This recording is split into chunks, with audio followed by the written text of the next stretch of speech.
Okay, we'd like to welcome everybody to our weekly meeting of the Greater Hartford African American Alliance.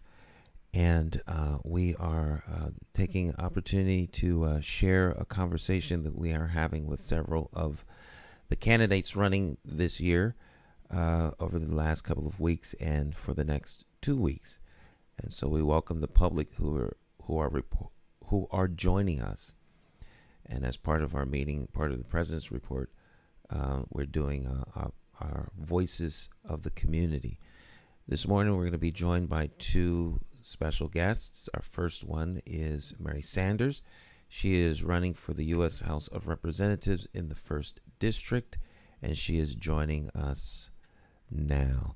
So, Mary, welcome aboard. Thank you very much for taking the time to join us, and we thank you for joining us.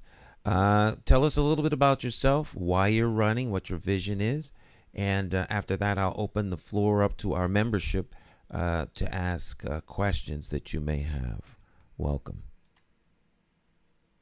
Good morning, and thank you for inviting me. I appreciate everyone's time and willingness to interview some of the minor party candidates as we are left out of the larger discussions. For example, there was a debate for the first congressional race, and I was not allowed to participate as a minor party who didn't do sufficient fundraising to pass the threshold for the League of Women Voters.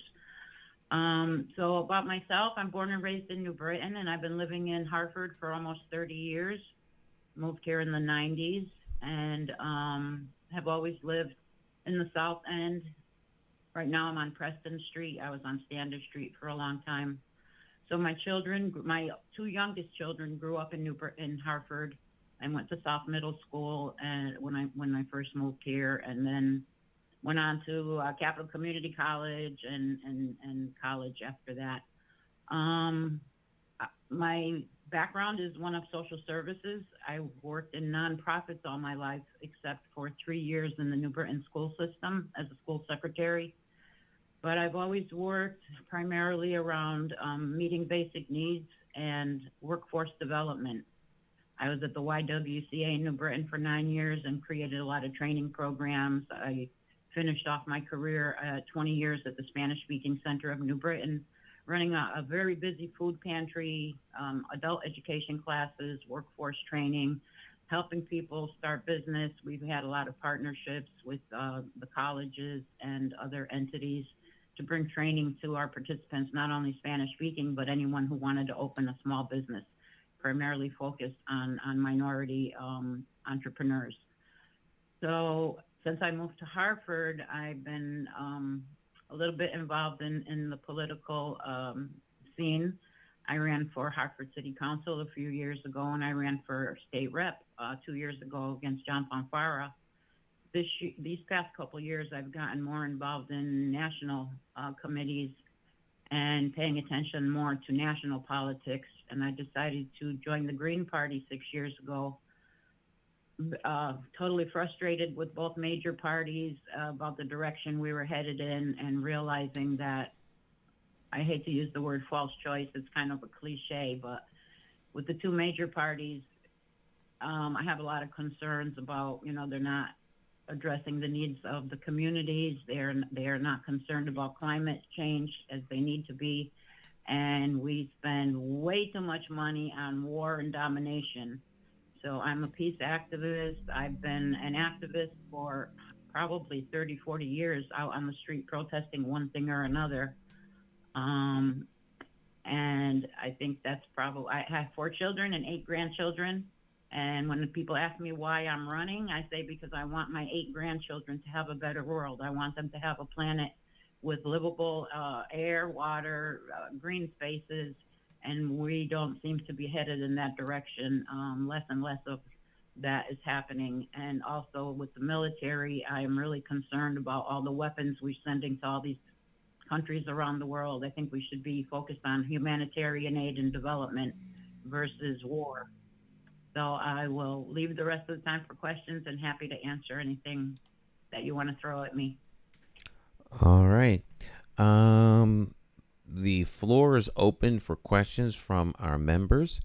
Um, you raise your hand or jump right in there with the uh, with the first question.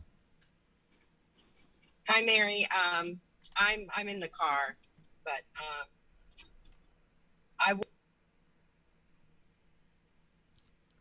you are muted. We can't hear you. Can you still hear me? We can hear you now. Okay. The priorities that you see going to should you win would be your top 3 priorities. Could you I'm not really repeat that because we you were breaking up.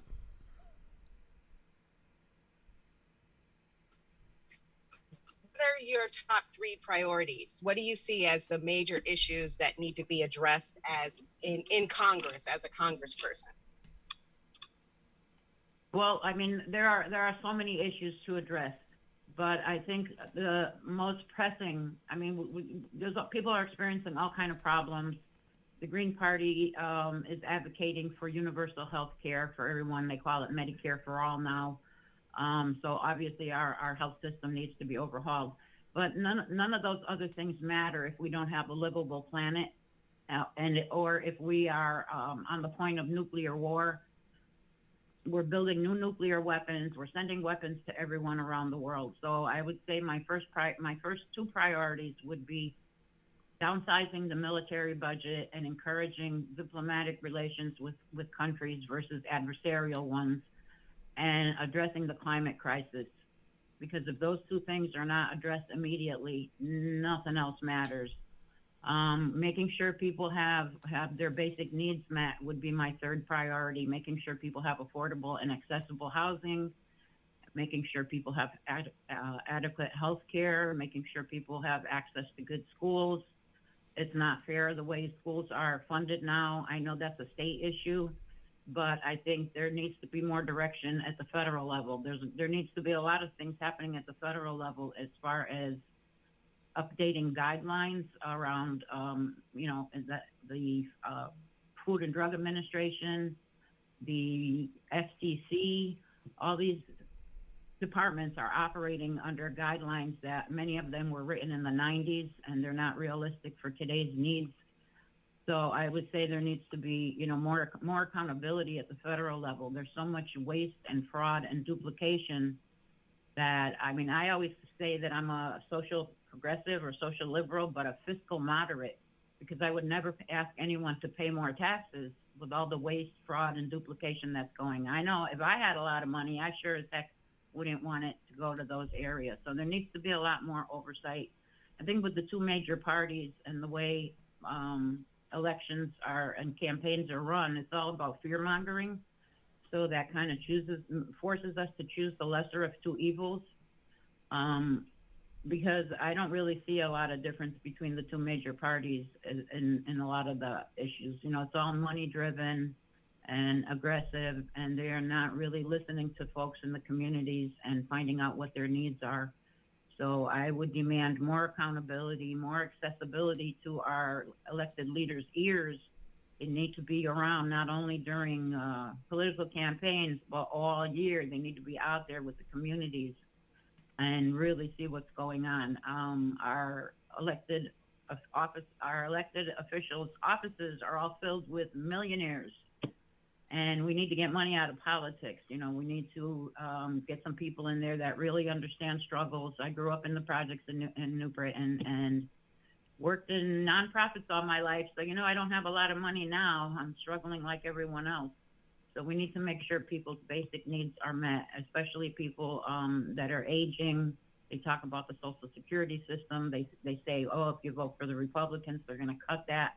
That's not going to happen. I mean, that goes with the fear mongering, and they do that to keep us from focusing on the larger, overlooming issues of climate change, war and aggression and imperialism, and the fact that they are not taking care of the needs of the people. So I would say those are areas I would want to concentrate on. Are there any other questions from membership for our guest this morning? I would have one, Mr. Chair. You have the floor, Colin. Good morning, and happy to see you coming to the African American Alliance. My question is going to be based on construction, and a lot of people who get in politics right now is not actually understanding the situation with Black and brown contractors in the state of Connecticut. And I would just hope that somebody like yourself would actually focus on that a little bit to make sure that we do get an opportunity from what the state's saying that we're supposed to get, especially DOT, just all the federal dollars that come through the state of Connecticut, where there's minority participation, but we're actually being left out. I appreciate that question. And before I even thought of running for office, 10 years ago, when I was involved in Occupy Hartford, some of us would go down and stand in front of the MDC building with the minority contractors and advocate for, for people to get a piece of that pie. There was so much money coming into MDC then. I imagine it's the same now. And I knew about minority set-asides. I coming up through the nonprofits and being in a leadership position and seeking grants and stuff like that, I knew that there were opportunities for minority contractors. And when I started to hear all the stories about just, people just being thrown a few crumbs, but all the big bucks going to, the traditional contractors that were out there for years, that were well connected, that had money attached to their names, and then on top of that, some of the shoddy work that's done. I'm always complaining about that. The people coming out and repairing the roads and sidewalks, and then they have to be done a year later because they're falling apart. I think it's a never-ending cycle with some people. But I definitely would be concerned about that, and I would try to bring the minority contractors to the table to actually talk about their experiences and make sure that they have every opportunity to apply for those grants, and also to apply for money for capacity building, because there are all kind of pools of money out there that people haven't been able to tap into, and I would definitely advocate for that. Thank you. And also too, the state has just hired a firm to do a disparity study in the state of Connecticut. And in this disparity study, none of the quasi agencies are going to be a part of this study. So UConn, I think, CD, CREC, just all those quasi agencies where all the state dollars are going to are not. They told us that last week that they're not going to be a part. Those agencies won't be a part of the study. So I'm not sure on what are they going to actually study if those agencies are not in there. Yeah, I mean, I haven't actually heard about that, to be honest. So I would have to do some research on that. But it doesn't make sense, because if everyone's not at the table and everybody doesn't end up on the same page, people could talk to their blue in their face, in around those meetings. But if the people who are actually controlling the dollars are not going to be accountable for how those dollars are spent, it's wasted time. So I encourage you, to find out about that. I will. Do you know who is putting this together? Actually, I think CHRO is involved in it too, but I'm not quite sure who was the lead person on that. And also go ahead. Go ahead. I'll be happy to put my contact information in the chat before we finish. So if you want to send me more information on that, because I'm kind of known for raising hell about stuff like that. So. Yeah, I think I was with you the day when we did the march at MDC. So I was one of the leading person on that. Okay, I remember I came out of there with a nice yellow T-shirt that you guys were passing out to all the marchers. I mean, I was probably down there, half a dozen or a dozen times through those weeks, but I was encouraged that people were actually out there taking a stand, and it was getting a lot of attention because it was right on Main Street. Okay, and also too, in the study, I'm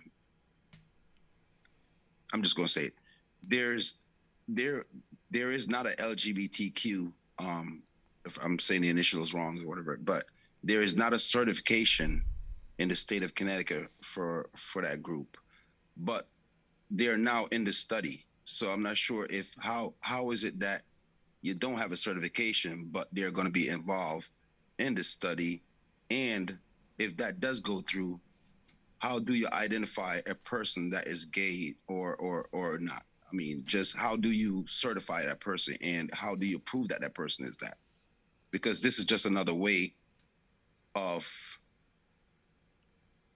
just separating the group and just just blithely just piling the sort of the I would say just having these groups together just makes it smaller for black and brown contractors, and It kind of waters down the effect yes, of the it's intended effect. yeah. So you're basically watering it down. And to me, if a lady is that way or whatever it is, she is still part of the woman-owned certificate business. And if it's a male, the male is still going to be a part of the $20 million small business. So for them to try to lump that in the group, which you already certified, no matter how you want to put it, you still have a certification. So why try to get the group, in this thing to just water this thing down? Yeah, I understand trying to be inclusive, Mhm. and it's called for in certain situations. But unless that group has a particular, business association or a construction, some kind of association of professionals that belong to that group, I don't really see where it's appropriate in this particular case. But I would need more information because, like you said, some people might fall into different categories. Of course, the white males that are in that fall into that category might feel left out of some of the other groups, right? So I understand your point, and yeah, I would want to know more information about that Definitely. Thank you. because I do appreciate, I do appreciate people's intention to be inclusive, and if it's coming out of CHRO, I mean they've been dealing with all these issues for so many years, and they may be afraid to be challenged from a particular group if they're not included. Mhm. So I would need more details, yeah. But I appreciate your concern on that because it does water down the pool even more. And you guys have been fighting for so long. Yep. And that's the disturbing part about this disparity study that we've been fighting so long. But again, like I said, all these quasi agencies are going to be out of this study, and which to me that's wrong. We need to look at the whole number. And another thing too, they're only going back 5 years. So the years that we were out there marching, we had more black and brown contractor at that time, but they all went out. A lot of them went out of business. So this study, if Mm, you only went back 5 years, you're not actually going to see what how they destroyed black and brown contractors.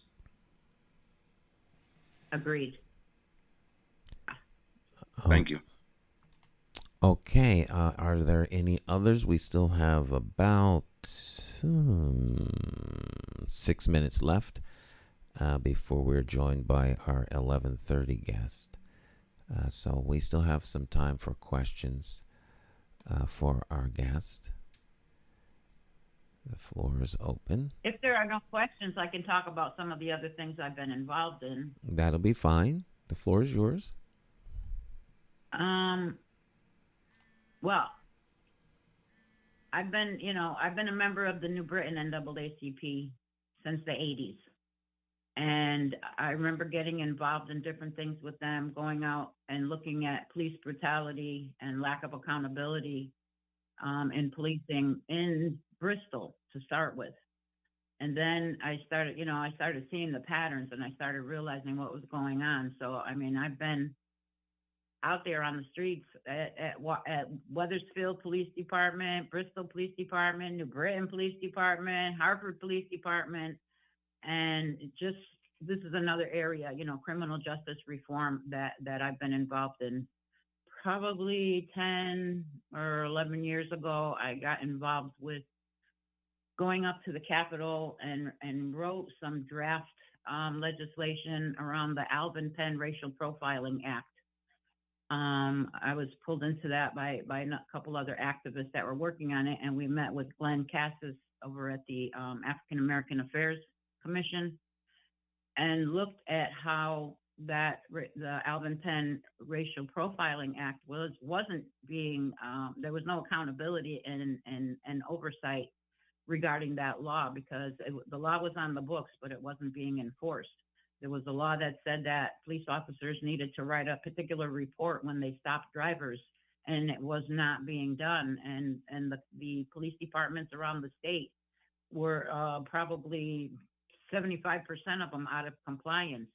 And when the group started meeting and we started trying to figure out what was going on with that, we made a bunch of recommendations. And one of the recommendations that I submitted 5 recommendations, and one of them was to establish the Racial Profiling Advisory Board, which I was happy to see happen 2 years later. And that's been functioning now out of CCSU, Central Connecticut State University, where I went. They seem to be doing a fair job at reporting the inequities and the disparities in traffic stops.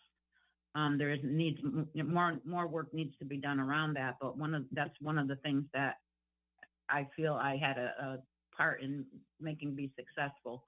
Some of the other recommendations were around, not asking other passengers in the car, for example, for their ID, as long as they were not involved in any kind of criminal activity. I'm just talking about routine traffic stops, because there were a lot of stuff going on around immigrant rights too at that time. So we were trying to make sure that people just didn't get pulled over for no reason, their cars searched, and people deported that were just really not doing anything, no kind of crimes. So that's one thing I am very concerned about, criminal justice reform. Past couple of years, I was involved in the Stop Solitary movement, and happily was happy to see that law was changed, or some of the laws were changed around solitary confinement, because people coming out of the prison system, I worked with them for 35 years in social services, trying to help them rebuild their lives, and some of the stuff they went through in the prisons, I wouldn't wish on my worst enemy. I'm not saying people don't need to go to jail and pay for their transgressions, but it needs to be rehabilitative and not just punishment, because they need to come out and reintegrate into society and hopefully find jobs and become productive members of society. So criminal justice reform is a big thing. And I remember being up there time after time, petitioning Eric Coleman and Gary Holder Winfield, and just trying to get some changes within that system and others.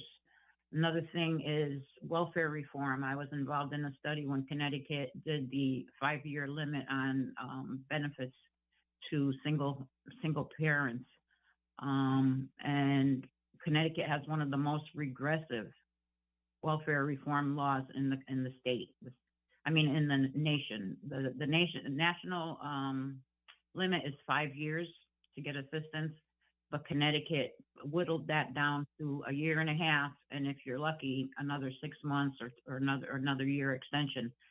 But there needs to be more education and training going on during that time. It's really hard for people on public assistance to pull themselves up out of that, because the supports are not in place. And it was all privatized. It was taken away from the Department of Social Services, which I think did a better job than some of the nonprofits. When I talk about accountability and waste and fraud in the government that I would like to see reined in, it's also happening in too many nonprofits. The nonprofit industrial system is also just as bad. And unfortunately, there's not a lot of oversight. Not to say that some of the programs they're running aren't good, but there's just so many layers of administration money going on in many places, and you have places calling themselves nonprofits where the directors are making $500,000, and frontline workers are making 12 and 13. That's my issue. We need to take care of frontline workers and get rid of all this waste and duplication up at the top. So in Okay. case there's any last questions, I'll wrap up with that. All right. How can people get in touch with you and or support you if they so choose? Is there is a contact website, email? How can people reach you? Right. Yeah, I've not done any fundraising. The zero budget campaign. My email address, I think I should probably put it in the chat quickly. That'd be easy Okay. for people. I do have a political Facebook page if you want to see more about my extreme politics. It's Mary L. Sanders in the house. Mary L. Sanders in the house. And I'm going to jump off camera and put my email address in the chat. Again, I thank you all for your time, and I hope to hear from some of you regarding some of these issues that we spoke about this morning. Thank you. Thank you for joining us. Okay. We will move on next to our 11:30 guest who will be joining us now. Elijah El-Hajj-Bey. He's a petitioning candidate. I hope I pronounced your name right. And he's a petitioning candidate in the 5th District for state rep here in Connecticut. And so we want to welcome him to the Greater Hartford African American Alliance. Good morning, sir, and welcome to you. Tell us a little bit about yourself, why you're running, what your vision is, and then we'll open the floor to our membership for you to take some questions. Welcome. Good morning. My name is Elijah El-Hajj-Bey. I'm a retired employee of the City of Hartford, division manager in the facilities department. I was responsible for all the city properties, parks, police department, city hall, flood control, street lighting. My mission is to bring us together. Okay, I've been doing this for 30 years behind the scenes, and never once have I taken credit for anything that I have done trying to unite us as people. It's not that I want to run, it's like I have to run, because who we have in power now is not representing us, and they've been misleading us, lying to us. So we're focused on trying to bring us together as a group of people, not just black and brown, but everybody that's included in the 5th District. Okay. Are there any questions for our guest this morning from the membership? Brother Elijah. Good morning. How you doing? How you doing? This is Colin. You left out that you was a contractor too, brother. Yes. As far as what we know in construction and just and what you're seeing going on with the disparity study, what do you think that you could do to help to change the way that they're looking to exclude like UConn and certain entity out of the disparity study? One is I'm not only just a contractor, I'm one of the best. In every project that I have been on, I have always tried to bring every other contractor on. I have always vocal on how the contracts have been administrated. They always tell me that I'm the only one that's qualified to do this work, which is not true. So I tell all of us, we need to come together and demand the 30% that is required by law. We have to make sure that we look at contracts and understand contract language. We can't just say that we're going to get $1 million contract and only getting a check. So we, as minority contractors, need to come together and stop letting them use each other against each other. That's my focus. That's my mention. You have always known me to be out there in forefront and speak up when these matters have always transpired. Yes, sir. Got you. And the question was, what will you be able to do, or what would you try and do with this disparity study that's out that it's not going to be fair for black and brown contractors when you do get into that position? What can you do to help change that? And what is your thought about it? We're going to stop using these studies and not using solutions. We always study. They've been saying they've been doing studies that's been mandated for 5 years. So I have been a part of 5 studies. And how long does it take to study that say that you're not administering contracts? Let's stop playing these games. Let's stop taking the payoffs. If we solve that solution and demand the state of Connecticut and the governor to enforce it, and that's what we need. We don't need no more studies. We need enforcement. Laws are already on the books. How many laws do you have to keep writing to say that these minority contractors are not getting these contracts? You keep saying to put the best effort forward.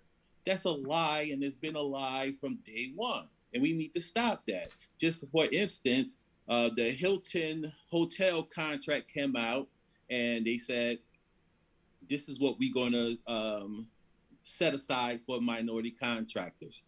And when I called them, none of that stuff is factual. It's like, well, we don't have any information. So why are you sending out RFPs and RFQs if you don't have it already set in place? When you saying that the deadline to apply for certain contracts is this day, and when you ask the question, they have no information. We'll get back to you. So that's the best effort that they put forward, is by saying to you, we gonna solicit you to get contract, and you as well. Okay, you sat on a committee with the school board committee. You knew the contract wasn't right at Buckley High School, but no one spoke up when I was speaking up. So I can't keep being the only one on the front line taking the bullets and everybody's hiding behind me. You got to come up in the front line and speak up and tell the truth.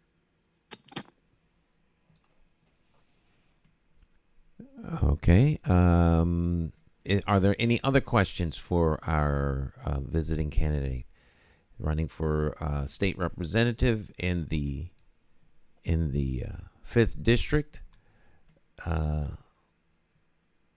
And the floor is open to the membership for questions, whatever questions you may have. So, everybody know that I have been out there on the front line for 30 years, and I have never taken not $1 that I have not earned myself. I was a part of $556 million in contract, and they were all fronting. And when I went to the city and say, hey, this compliance is not happening. I went to the state, this compliance is not happening. I went to the school board committee, this compliance is not happening.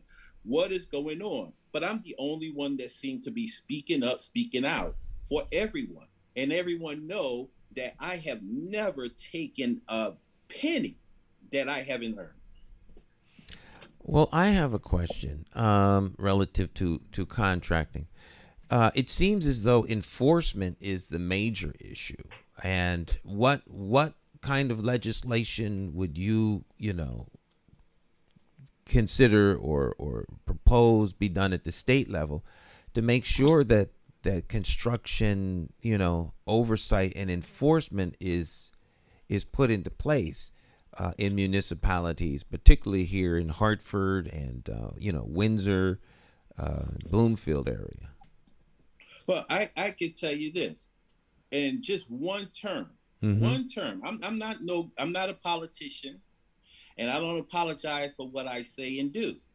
Just one term, I guarantee you that I can uncover $1 billion in waste, because one, I was a part of that system that does not work. So all you have to do is take out that one word, best effort, and make sure that you comply. Now, New Haven Housing Authority has been doing this for 30 years. How come it hasn't done in Hartford? I went down to New Haven Housing Authority in 2007, and they have one of the best contract languages that ever been written where it guarantees that the person or whoever the contractor is on that contract, one, he is the person. Two, he makes sure that he gets paid before the general contractor get paid. So that's the enforcement that you need. You have to make sure that these contracts are in compliance, and the compliance officers who they hire are in their pockets. So you cannot be an enforcer and be a partner in a partnership or a citizenship with the contractor who you're supposed to be enforcing. Well, that seems reasonable. It seems as though the main issue here, without sounding redundant, is the enforcement. Now, so you mentioned in New Haven where they have very good contract language. It's worked for 30 years. There seems to be a level of intentionality in New Haven to make sure that citizens and contractors from the New Haven area and minority contractors get what is actually set aside. And it seems that though there might be a hope in, since we live here in the greater Hartford area, where you're going to be representing, it would seem that in this area there is no intention to make sure the contractors' needs are met, and that the individuals who are charged with construction and get handing out the contracts actually do the job. So you mentioned best effort. So when the deals are cut or whatever the case is on the part of the municipality, there's a clause in there that says to try your best to do. That means like you don't have to really try at all. That's how I would understand that.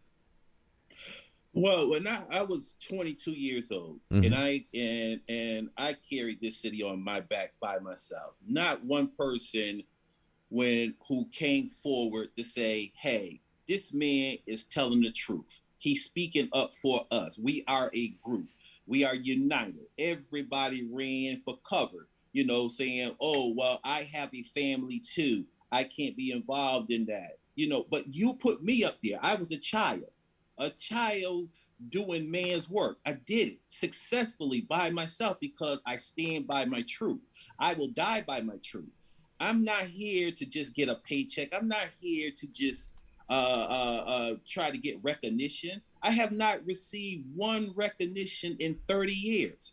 And everybody knows that. Everybody knows me. I don't boast and brag. I try to unite us because that is my greatest revenge, is uniting us together. And I said, when the police killed my nephew, my greatest revenge is bringing us together. And I have done that. And I've been sitting back for 30 years because it was told that in order for you, Elijah, to be successful, you're not going to compromise. You're going to make sure that things are done. So what you need to do is raise your family, make you some money, and if the time comes, then you go and run. That was a 30-year plan. I'm in that position. I am not asking anyone for $1. All I'm asking you to do is vote. And I'm saying you make sure you hold the leaders accountable. If you don't vote for me, you make sure the person you vote for do the same thing that I'm telling you to do. Hold him accountable. Run him out of town if they don't. You can come picket my line, my lawn, and say, "Hey, you a liar. You a thief. You a crook." And if I'm telling you to do that, then you do that to other people as well. Stop letting them give you a $10 check and they putting $1 million in their pocket. Now, and I heard $269 million spent in the north end of Hartford alone. Where is that happening at? Where's the money at? I see Park Street been developed. How do Park Street come before Albany and Maine? It don't make sense. Because, the San Juan Center has been very vocal and everybody know what they're about. They're about their neighborhood. They are the real ones who've been running Clay Hill, Clay Arsenal. we have been silent, and it got to start speaking up. If you don't start speaking up, they're going to come in. I'm telling you, if you lose Hartford, you lose it, you're never going to get it back. I seen this playing 30 years ago, and I said, what was that? Because I did not recognize it. And they were just like, well, that's the development of Hartford. I lived in Bellevue Square, so I knew what Bellevue Square was on the map. That don't look like Bellevue Square to me. And now, when they saying, oh, we about to tear Bellevue Square down, then everything has come to forefront. And I'm telling you, you're not prepared for what's about to come, because the last flooding that you received in Hartford was just a snowflake compared to a storm. I ran flood control. I protected flood control. And that was not what they call climate change. That was deliberate, because they dismantled that department to get rid of me. Okay, we have a question from Naisha. You have the floor. Hello, Elijah. Hopefully you can hear me. I'm in my car. You mentioned not taking a dime or raising money. Do you feel that you are running a competitive campaign?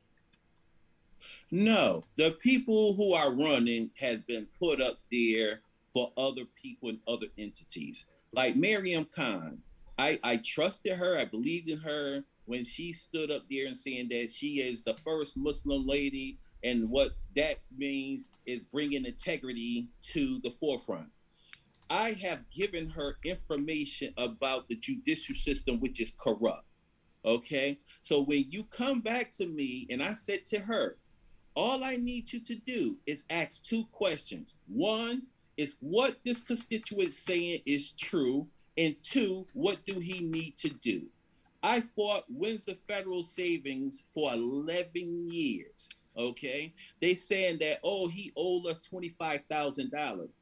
I didn't owe them $25,000. They tried to steal $200,000 off the contract that off the loan that I received.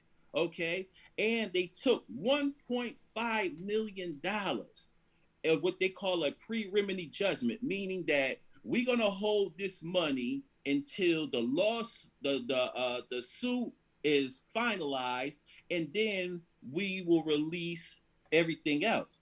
Okay, so you only could hold 25,000 for 25,000.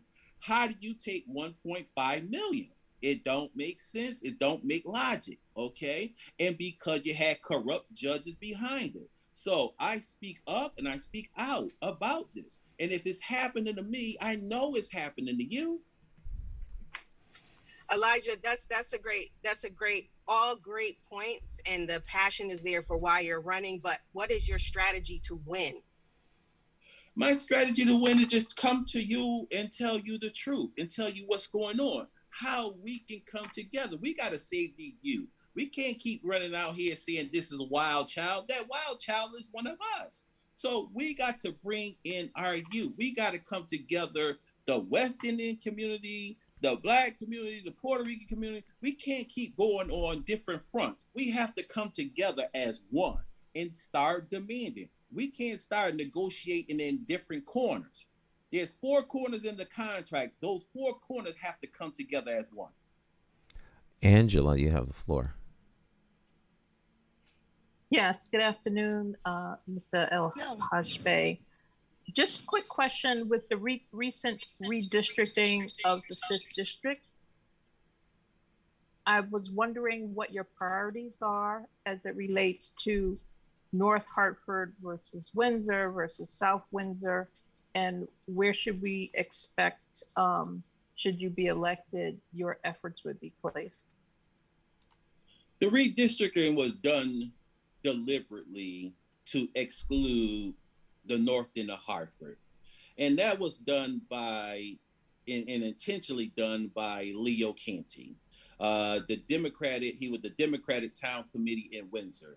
He had his own agenda, own mission. When I went to the Democratic Town Committee in Windsor 30 years ago and say, hey, this is what I want to do, this is what I'm a part of, he told me directly, you're not the candidate for us because you're focusing on North Hartford. No, I'm focused on my people and my neighborhood. If I live in Windsor, how it's been redistricted, that's my neighborhood. So everything in that is going to be represented.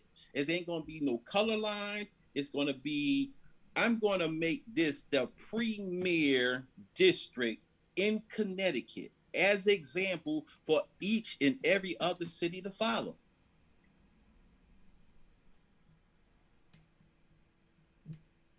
Do you have a follow-up, Angela? No, thank you for that. Okay. We have a few more minutes left. If you would like to, give people information as to how they can get in touch with you, where they can find you, contact information, and any closing call to action. The floor is yours. My best contact information is Reliable Mechanical Contractors. And that my phone number is 860-752-4218. Office number is 860-683-2959. My email address is Reliable Mechanical Contractors, all one word with an S, @gmail.com. What I envision and what I'm hoping is that we just stop putting the same people in office over and over and over again that have not made progress. We should start focusing on term limits. One thing that's bad in the Black community is the leadership don't know how to lead. They are lifelong heads of these organizations. They have to start developing everyone. Everyone has to be a leader. Everyone has to be a part. Everyone has to feel like that their matter, not just a Black Lives Matter, that they matter because they're putting themselves on the line. You out here marching, you out here protesting, but only one person is benefiting, the whole group. And like I have always told the Minority Construction Council, I don't care if you have $1 million and you have 100 contractors. 100 contractors should get a piece of that action. So all contracts should be written for all trades, not just one, not just the person who's ahead of the agency, but the painters, the electricians, the carpenters, the sheetrockers. Everybody should have a piece of it. That's how you make progress. Okay. Our guest for this second half hour has been Elijah El-Hajj-Bey. He's a petitioning candidate for the state representative in the 5th District, who has joined us for the last half hour. And you heard the information that you need in order to reach out to him. So we thank you, sir, for joining us. We thank our guests earlier for joining us as well, Mary Sanders. And want to remind everybody that Election Day is the 8th of November.